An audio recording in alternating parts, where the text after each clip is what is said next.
बिस्मिल्लाहिर्रहमानिर्रहीम। अस्सलाम वालेकुम। मैं हूं हामिद राना और आज का हमारा जो बायोलॉजी का टॉपिक है वो है डिफॉर्मिटीज ऑफ स्केलेटन। आज के इस टॉपिक के अंदर हम डिफॉर्मिटीज के बारे में पढ़ेंगे जो कि स्केलेटन के अंदर आती हैं। बेसिकली हमने सबसे पहले स्केलेटन के बारे में पढ़ा था। स्केलेटन क्या होता है, सबसे पहले मैं आपको स्केलेटन के बारे में थोड़ा सा बताता हूँ। स्केलेटन हम कहते हैं हड्डियों का जो ढांचा है हमारे जो, तो उसको हमने स्केलेटन का नाम दिया था। स्केलेटन के हम मुख्तलिफ फंक्शन पढ़ते हैं, जैसे कि हम देखते हैं कि स्केलेटन का काम होता है कि हमारी बॉडी को अपराइट खड़े रहने में मदद देता है, एक जगह से दूसरी जगह चल के जाने में मदद देता है। बहुत सारे हमने इसके फंक्शन वगैरह पढ़े थे। आज का जो हमारा टॉपिक है वो है डिफॉर्मिटीज ऑफ स्केलेटन।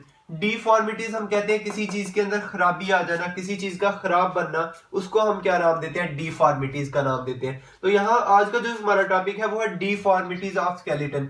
तो इससे मुराद क्या होगा, स्केलेटन में कोई खराबियां आ जाना, इसको हम क्या नाम देते हैं, डिफॉर्मिटीज ऑफ स्केलेटन का नाम देते हैं, जो कि आज हम पढ़ेंगे। इसको मैंने आपके टॉपिक को मुख्तलिफ सब टॉपिक के अंदर भी डिवाइड किया हुआ है। सबसे पहले हम पढ़ेंगे जेनेटिक काजेज के बारे में। भाई आपको पहले सबसे पहले जेनेटिक्स के बारे में पता होना चाहिए। जेनेटिक्स क्या होती है, तो हम कहते हैं कि बायो की वो शाख जिसमें हम जीन्स के बारे में स्टडी करते हैं उसको हम क्या नाम देते हैं, जेनेटिक्स का नाम देते हैं। अब यहाँ पर हमारे पास क्वेश्चन आ जाता है जीन्स क्या होती हैं। पेरेंट से जो ऑफस्प्रिंग के अंदर जो खसूसियात ट्रांसफर होती हैं, जिस शक्ल के अंदर ट्रांसफर होती हैं, उसको हम क्या नाम देते हैं, जीन्स का नाम देते हैं। जीन्स बेसिकली ये बुनियादी आप कह सकते हैं कि इकाई होती है जेनेटिक्स की। तो यहाँ पर हमने जीन्स के बारे में पढ़ लिया। अब हम देखते हैं कि अगर जीन्स के अंदर कोई खराबी आ जाती है, जीन्स के अंदर कोई हम देखते हैं कि खराबी वगैरह आ जाती है, उसकी वजह से कोई डिफॉर्मिटी काज होती है, तो उसको हम क्या नाम देते हैं, जेनेटिक काज का नाम देते हैं। अब यहाँ पर हम देखेंगे कि सबसे पहले नंबर पर हमारे पास है क्लेफ्ट पैलेट। क्लेफ्ट पैलेट क्या होता है, क्लेफ्ट हम कहते हैं गैप को, पैलेट अगर मैं बात करूं तो पैलेट हम कहते हैं तालू को। तो यहां पर हम बात करेंगे कि क्लेफ्ट पैलेट बेसिकली क्या होती है।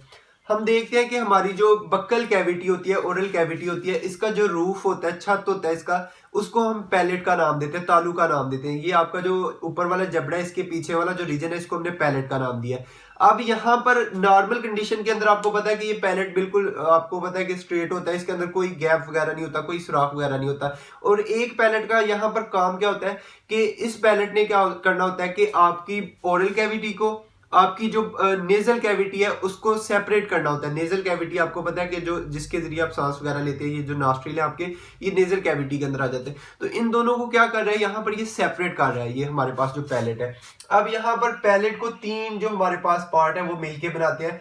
एक हमारे पास जो सबसे पहला जबड़ा आ जाता है जिसको हम मैक्सिला का नाम देते हैं। उसके अंदर हमारे पास हम देखते हैं कि जो हमारा ये जबड़ा होता है अंदर की तरफ उभरा हुआ होता है, उसको हम पैलेटाइन का नाम देते हैं। और पैलेटाइन के साथ हमारे पास जो रीजन आता है उसको हम नाम देते हैं पैलेटाइन प्रोसेस ऑफ मैक्सिला।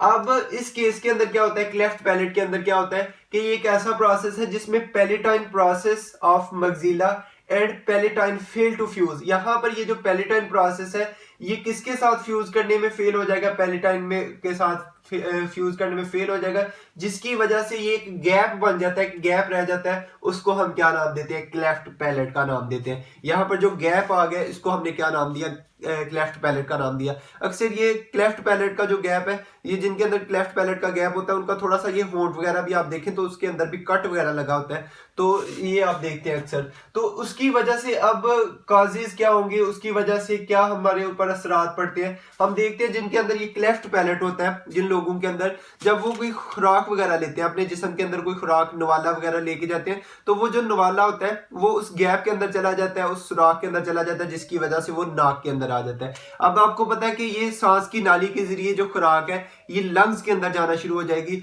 जिसकी वजह से आपको पता है कि लंग्स के अंदर जाकर उस खुराक के अंदर बैक्टीरिया भी शामिल होंगे।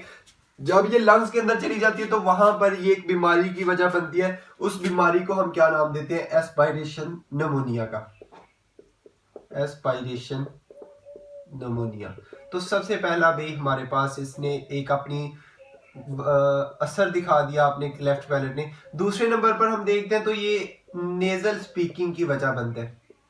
नेजल स्पीकिंग, नेजल स्पीकिंग क्या होती है, आप अक्सर आप लोग देखते हैं कि जिनमें क्लेफ्ट पैलेट का ये मसला होता है, जब वो बोलते हैं तो ऐसा लगता है जैसे वो गुनगुना रहे हैं, उनकी आवाज में थोड़ी सी कपकपी सी होती है। तो ऐसे स्पीकिंग को हम नेजल स्पीकिंग का नाम देते हैं, जो कि क्लेफ्ट पैलेट की वजह से होती है।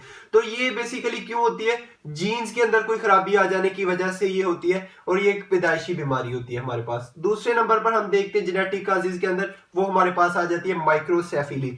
बिल्कुल आसान सी है, इसके बारे में आपने कंफ्यूज नहीं होना। माइक्रो दो वर्ड से मिलकर बना माइक्रोसेफिली। माइक्रो आप सिंपल सा पढ़ते आ रहे हैं भाई बार बार। माइक्रो का मतलब जहां पर भी आ जाता है स्मॉल। सेफिली हम देखते हैं स्कल को कहते हैं। तो ऐसा प्रोसेस जिसमें किसी ऑर्गेनिज्म का जो स्कल है वो छोटा रह जाता है, उसको हम क्या नाम देते हैं? माइक्रोसेफिली का नाम देते हैं। अब अक्सर आपने ये लोग भी देखे होंगे कि जिनका छोटा सर होता है, मांगने आते हैं अक्सर, ये पाकिस्तान के अंदर तो आप देखते हैं, तो ये मांगने वगैरह भी आते हैं। तो ये इनका जो सर होता है ये छोटा सा होता है। इनका जो मेंटल एक्टिविटी होती है ये बिल्कुल जीरो होती है। इनका जहनी तवाज़ुन ठीक नहीं होता। क्यों? उसकी वजह क्या होती है? क्योंकि आपको पता है जब स्कल उनका छोटा रह जाएगा, उसकी वजह से उनके अंदर जो ब्रेन है उसकी मुकम्मल तौर पर डेवलपमेंट नहीं हो पाएगी, जिसकी वजह से उनकी मेंटल एक्टिविटी क्या रह जाती है? कम रह जाती है। तो ऐसे जो हमारे पास काजीज है, इसको हम क्या नाम देते हैं? माइक्रोसेफिली का नाम देते हैं। अब हमारे पास ये जो माइक्रोसेफिली होती है, ये आमतौर पर आर्टिफिशियली भी माइक्रोसेफिली ऑर्गेनिज्म को तैयार किया जा सकता है। ऐसे लोगों को तैयार किया जा सकता है। कैसे?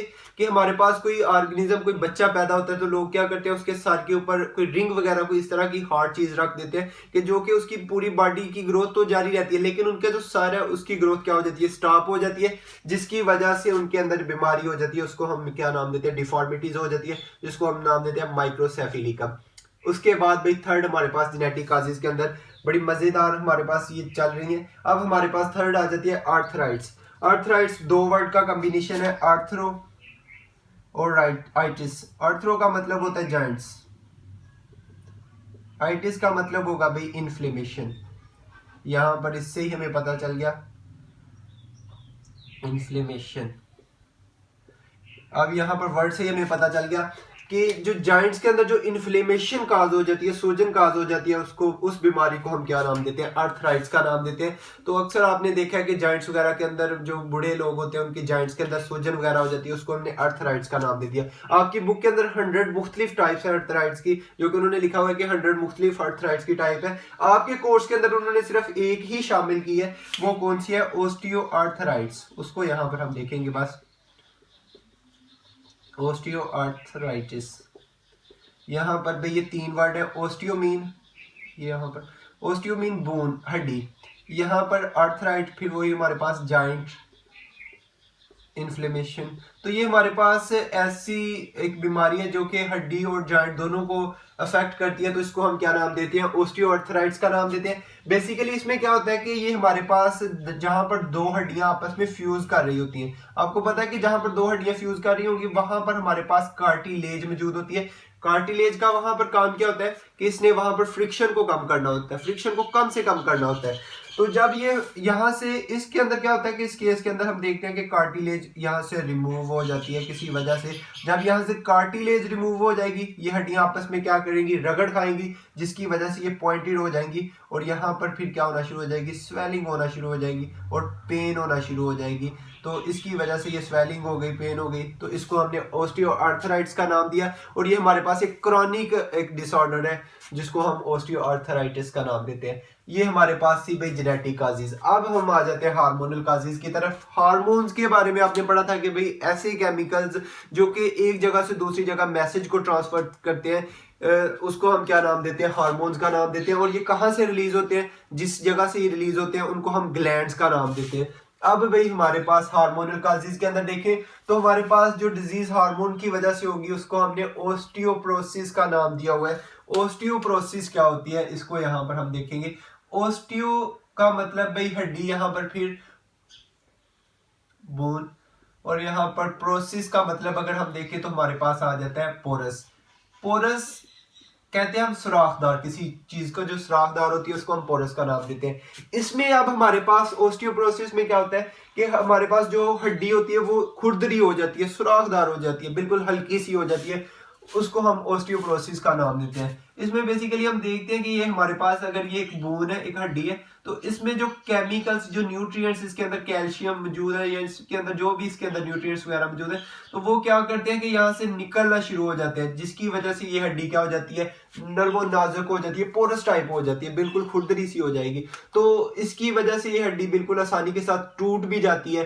तो इसको हम ऑस्टियोपोरोसिस का नाम देते हैं। बेसिकली ये होती है, ये बीमारी एज्ड वोमेन के अंदर, वोमेन्स के अंदर बहुत ज्यादा ये कॉमन होती है, वो भी जो कि ज्यादा बूढ़ी औरतें हो जाती हैं, उन औरतों के अंदर जिनके अंदर मेंस्ट्रुअल साइकिल आपने पढ़ा था वो स्टॉप हो जाता है, वो आना बंद हो जाता है, उसकी वजह से फिर ये बीमारी होती है ऑस्टियोपोरोसिस। उसकी वजह से क्या होता है कि मेंस्ट्रुअल साइकिल क्यों इसके ऊपर इफेक्ट करता है, क्योंकि हमें पता है कि उस वक्त एक हार्मोन रिलीज होता है फीमेल के अंदर, उस हार्मोन का हम नाम देते हैं एस्ट्रोजन हार्मोन का। एस्ट्रोजन हार्मोन यहाँ पर इसके काम क्या होते हैं, इसके यहाँ पर इसने दो सेल्स को स्टिमुलेट करना होता है, एक सेल को इसने क्या करना होता है भाई, इनहिबिट करना होता है। हमारे पास ओस्टियोब्लास्ट सेल, ओस्टियोसाइट सेल, ऐसे सेल जो कि हड्डी की फॉर्मेशन करते हैं उनको हम ओस्टियोसाइट सेल, ओस्टियोब्लास्ट सेल का नाम देते हैं। तो यहाँ पर ये एस्ट्रोजन उनको स्टिमुलेट करेगा, और यहाँ पर ओस्टियोक्लास्ट सेल हमारे पास ऐसे जो कि हड्डी को डिसॉल्व करते हैं, उनको ये क्या कर देता है, इनहिबिट कर देता है। तो अब हमने देखा कि उसको क्या कर रहा है, ये इनहिबिट कर रहा है, जो कि हड्डी को डिसॉल्व करते हैं। जब एस्ट्रोजन ही नहीं बनेगा, तो एस्ट्रोजन हार्मोन ना बनने की वजह से क्या होता है, ये हड्डी जो डिसॉल्व कर रहे थे सेल, वो क्या होना शुरू हो जाएंगे, हमारे पास बनना शुरू हो जाएंगे, उसकी वजह से हड्डियां क्या होना शुरू हो जाएंगी, नर्मो नाजुक होना शुरू हो जाएंगी। अब यहाँ पर मजीद इसकी हम काजेज देखते हैं, तो ऑस्टियोपोरोसिस की काजेज आ जाते हैं, स्मोकिंग वगैरह आ जाती है, स्मोकिंग वगैरह करने से। फिर हम देखते हैं, नेक्स्ट देखते हैं तो ऐसी डाइट वगैरह जिसके अंदर कैल्शियम की मकदार क्या होती है, कम होती है, उसकी वजह से भी ये बीमारी हो जाती है। अब हम देखते हैं कि इसका इलाज क्या होता है। इसका इलाज भी होता है, उसको हम नाम देते हैं ERT। ERT क्या होता है भाई, E मतलब यहाँ पर E का मतलब है एस्ट्रोजन, यहाँ पर R का मतलब है रिप्लेसमेंट थेरेपी, हम T कहते हैं हम थेरेपी को, एस्ट्रोजन रिप्लेसमेंट थेरेपी, जिसमें फीमेल के अंदर एस्ट्रोजन का लेवल इंक्रीज करवाया जाता है, उस थेरेपी को हम एस्ट्रोजन रिप्लेसमेंट थेरेपी का नाम देते हैं। तो इसकी वजह से इस बीमारी को खत्म किया जा सकता है, ऑस्टियोपोरोसिस को। आ जाते हैं भाई नेक्स्ट हमारे न्यूट्रिशनल काजेज की वजह से। न्यूट्रिशनल काजेज में भी हमारे पास हम ऐसी डाइट लें जिसमें न्यूट्रिशन, हमारे पास कैल्शियम की मकदार, हमारे पास न्यूट्रिएंट्स की मकदार कम हो, तो उसकी वजह से भी बहुत सारी बीमारियां हो जाती हैं, बहुत सारी डिफॉर्मिटीज हो जाती हैं, जिसमें हमारी बुक के अंदर उन्होंने लिखी हुई है पहले नंबर पर ओस्टियोमलेशिया। ओस्टियोमलेशिया सबसे पहले अगर हम इस वर्ड के ऊपर गौर करें, तो यहाँ पर इस वर्ड को, इस टर्म को मैं, इसका मतलब हम लेते हैं कि सॉफ्टनिंग ऑफ बोन और weakening of bone is called osteomalacia. तो इसमें हमने देख लिया कि बोन्स का सॉफ्ट हो जाना, वीकन हो जाना, उसको हमने ओस्टियोमलेशिया का नाम दे दिया।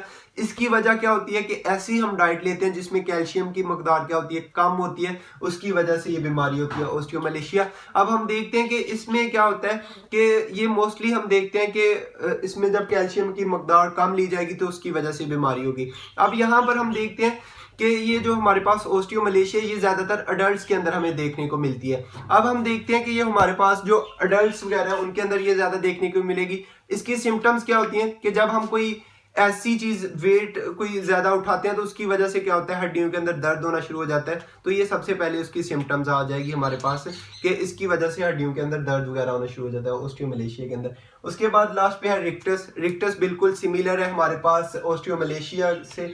इसमें क्या होता है, ये रिक्टस बेसिकली चाइल्ड के अंदर होती है। ये ऐसी बीमारी है जिसमें बच्चों के अंदर हड्डियां जो है वो टेढ़ी मेढ़ी होती हैं, उनकी हड्डियां बिल्कुल टेढ़ी मेढ़ी आप देखते हैं, तो उसकी उस काज को हम क्या नाम देते हैं, रिक्टस का नाम देते हैं। इसकी वजह क्या होती है कि ऐसी खुराक लेना जिसमें कैल्शियम की कमी है, कैल्शियम की कमी की वजह से रिक्टस होती है। उसके बाद विटामिन डी की कमी की वजह से रिक्टस होती है। विटामिन डी का काम हमने पढ़ा था क्या होता है कि जब भी हम कोई खुराक लेते हैं, उस खुराक की, ये हमारे पास कोई फूड है, इसकी जब डाइजेशन की जाती है तो इसमें जो न्यूट्रिएंट्स है, कैल्शियम वगैरह है, तो उसको ब्लड के अंदर जब अब्जॉर्ब किया जाता है तो वो किसकी मदद से अब्जॉर्ब किया जाएगा, विटामिन डी की मदद से अब्जॉर्ब किया जाएगा। आपको पता है कि विटामिन डी कम होगा तो ब्लड के अंदर कम जो है वो हमारे पास कैल्शियम जाएगा, तो ब्लड से आगे हड्डियों के अंदर कम कैल्शियम जाएगा, जिसकी वजह से हड्डियां क्या होंगी, टेढ़ी मेढ़ी होंगी। अब इसका इलाज क्या होता है, इसका इलाज है भाई विटामिन डी लें हम, सूरज की रोशनी के आगे बैठें, हमारे बड़े भी कहते हैं भाई सूरज की रोशनी के आगे बैठना चाहिए। उसकी वजह क्या होती है कि सूरज से हमें विटामिन डी जो है हमारी बॉडी के अंदर स्टिमुलेट होता है, फिर वो अपना काम करना शुरू कर देता है। ऐसा दूध वगैरह लें जिसके अंदर कैल्शियम की कमी को वो पूरा करे, विटामिन डी की कमी को पूरा करे। तो ये आज का हमारा जो टॉपिक था वो था जेनेटिक काजेज, हार्मोनल काजेज और न्यूट्रिशनल काजेज। मजीद आपकी बुक के अंदर जो उन्होंने काजेज लिखे हुए हैं वो हम नेक्स्ट लेक्चर के अंदर देखेंगे।